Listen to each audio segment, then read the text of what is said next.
Closed organ pipe x equal 0 पर closed है, x equal L पर ओपन है, और length of the organ pipe capital L. एक रे इंसिडेंट, एक वेव इंसिडेंट हुई, इंसिडेंट वेव चल रही है अलॉन्ग नेगेटिव एक्स एक्सिस, तो इसकी इक्वेशन है a sin 2 pi by lambda v t plus x. और यही वेव क्लोज्ड एंड से रिफ्लेक्ट हुई, क्लोज्ड एंड से रिफ्लेक्ट होने पर क्या हुआ, एक तो डायरेक्शन ऑफ मोशन चेंज हो गया, तो वी टी प्लस एक्स से वी टी माइनस एक्स हो गया। क्यों? क्योंकि अब ये पॉजिटिव एक्स एक्सिस के अलॉन्ग है। और क्लोज्ड एंड से रिफ्लेक्शन होने का मीनिंग है phase change by pi. Pi को ओपन किया आपने, इक्वेशन बनी y2 equals minus A sine 2 pi by lambda v t minus x. Superposition हुआ, इस ट्यूब के अंदर ही अंदर सुपरपोजिशन हो रहा है दोनों वेव्स का, तो सुपरपोजिशन के बाद क्या इक्वेशन बनेगी, y equals A sine 2 pi by lambda v t plus x के साथ ऐड हो गया कितना, माइनस लगा लो ना मैं यहां से डायरेक्ट, जो कि पॉजिटिव है, A sine 2 pi by lambda P T minus X. Okay, और ये पूरा सॉल्व करते करते कितना आंसर निकला बोलो, 2a, बताइए, cos 2 pi small t by capital t sine 2 pi x by lambda. ये आपकी इक्वेशन आ गई। और इस इक्वेशन से फिर पता लग रहा है कि ये इक्वेशन किसी भी तरह से ये equation y equals A sine omega T plus minus five से मेल नहीं खा रही, तो ये सिंपल हार्मोनिक प्रोग्रेसिव वेव नहीं है, एक नई वेव है जिसे कहेंगे स्टैंडिंग वेव। ठीक है, तो x इक्वल्स एल पर, x इक्वल्स एल क्योंकि ओपन एंड है, इसलिए यहां हमेशा क्या बनेगा, एंटी नोड ही बनेगा। एट ओपन एंड कितना, x equal L, anti node is formed, hence for y to be maximum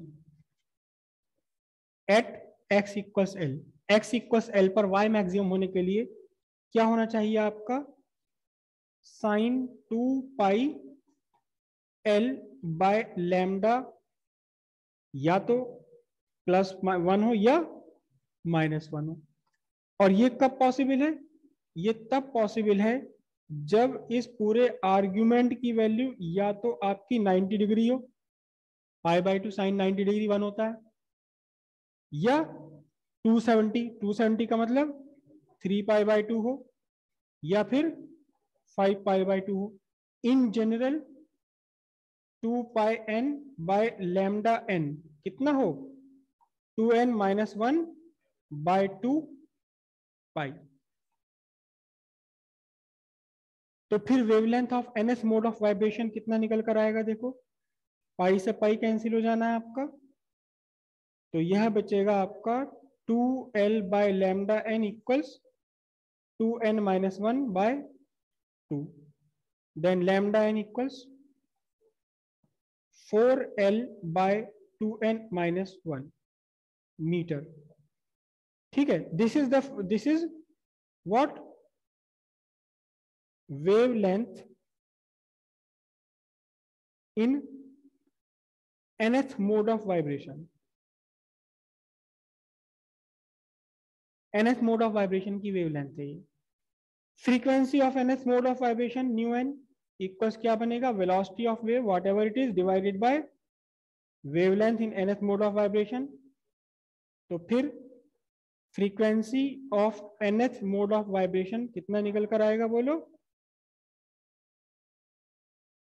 2n-1/4 v/l, ये निकल कर आएगी आपकी किसमें, हर्ट्ज में। Wavelength in nth mode of vibration और ये frequency in nth mode of vibration. तो फर्स्ट मोड ऑफ वाइब्रेशन के लिए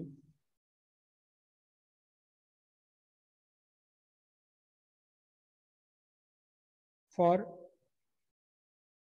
first mode of vibration, first of vibration या फंडामेंटल मोड ऑफ वाइब्रेशन या basic mode of vibration, n equals 1।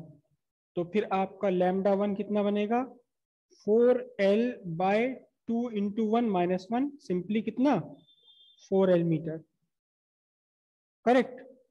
और frequency कितनी बनेगी, फ्रीक्वेंसी है 2 into 2n minus 1 by 4, sorry, and v by l कितना बन जाएगा बोलो, v बाय 4l। यहां से भी आप सीधे ले सकते थे, फ्रीक्वेंसी कितना, velocity divided by wavelength, wavelength कितनी है 4l।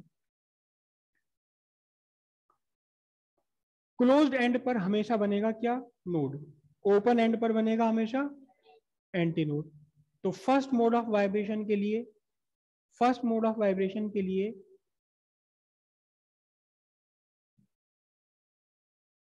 ये आपकी ऑर्गन पाइप, लेंथ इसकी l, क्लोज्ड एंड पर बनाना है आपने नोड और ओपन एंड पर आपने बनाना है एक एंटी नोड। ये आपका बना first mode of vibration, this is the first mode of vibration. एक एंटी नोड बना कहां, ओपन एंड पर, और एक नोड बन गया कहां, बन गया क्लोज्ड एंड पर, sorry it is anti node,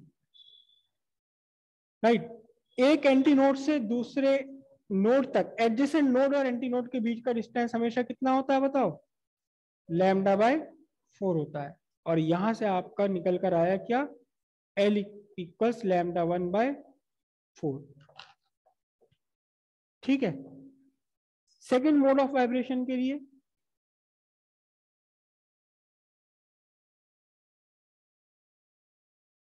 for second mode of vibration